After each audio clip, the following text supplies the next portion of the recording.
Hello అండి, good morning all. Welcome to Kiran Bellamkonda channel. ఈరోజు నేను ఉల్లగడ్డ విత్ చికెన్ కర్రీ చేస్తున్నాను. చూడండి, చూపిస్తాను. దీనికి ఒక ఆనియన్, ఒక టమోటో, ఒక 3 పొటాటోస్, ప్లస్ పావు కేజీ కన్నా కొంచెం తక్కువ చికెన్ మసాలా అండ్ కొత్తిమీర, కరివేపాకు. ఫస్ట్ పాన్ పెట్టేశాను. దాంట్లో ఒక్క చెక్క మొగ్గ వేసేసాను. తర్వాత వచ్చేసి ఆనియన్స్ వేస్తున్నాను.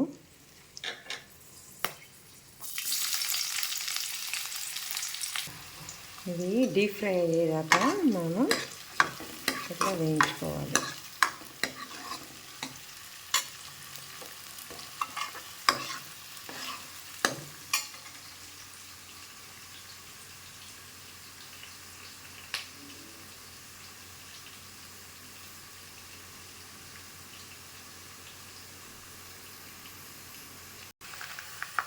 ఆనియన్స్ మగ్గుతూ ఉన్నాయి.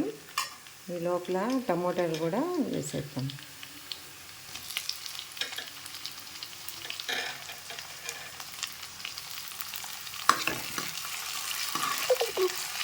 ఇవన్నీ మగ్గే లోపల క్యారేజ్కి అందులోకి మేము మార్నింగ్ అయింది కదా, పిల్లలకి స్కూల్కి టైం అవుతుంది.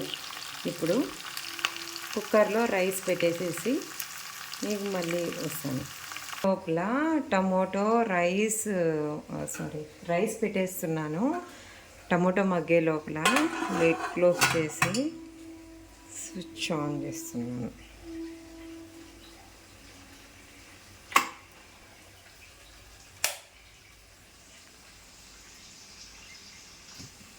చూడండి, మసాలా కూడా వేసేసాను.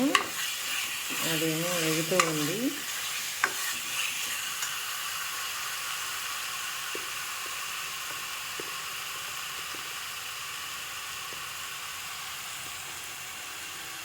డీప్ ఫ్రై అయిన తర్వాత ఇప్పుడు దీంట్లో నేను చికెన్ కూడా వేస్తాను.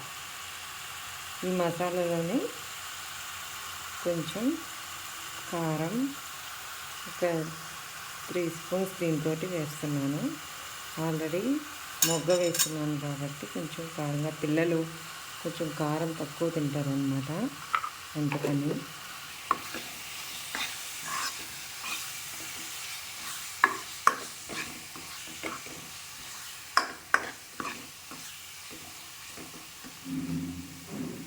కొంచెం ఫ్రై అయిన తర్వాత నేను ఇక్కడ పెట్టుకొని ఉన్న చికెన్ని దీంట్లో వేసేస్తాను.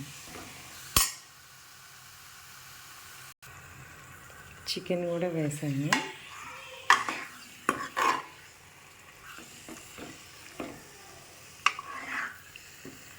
నీట్గా ఇలాగా గ్రేవీతో మిక్స్ అయ్యేటట్టు కలుపుకొని బాగా చికెన్ని మగ్గనిద్దాం. అంటే ఆనియన్స్ బాగా ఉడికిపోయి ఉన్నాయి కాబట్టి లాస్ట్లో వేస్తాను.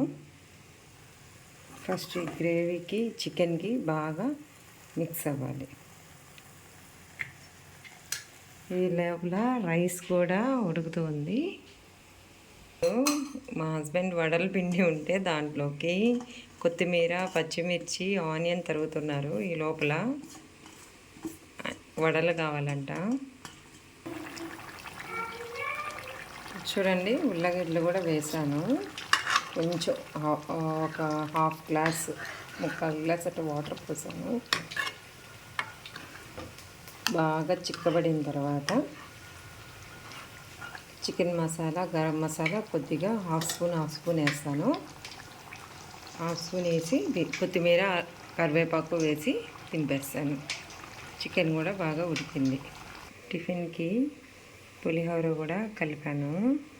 కొంచెం పులిహోర అది ఉంటుంది, గ్రేవీ ఉంటుంది కదా, అది తీసి పెట్టాను. కొద్దిగా పులిహోర కలిపి లాస్ట్ ఉడికేసింది. ఇంకా కొత్తిమీర, కరివేపాకు వేసాను.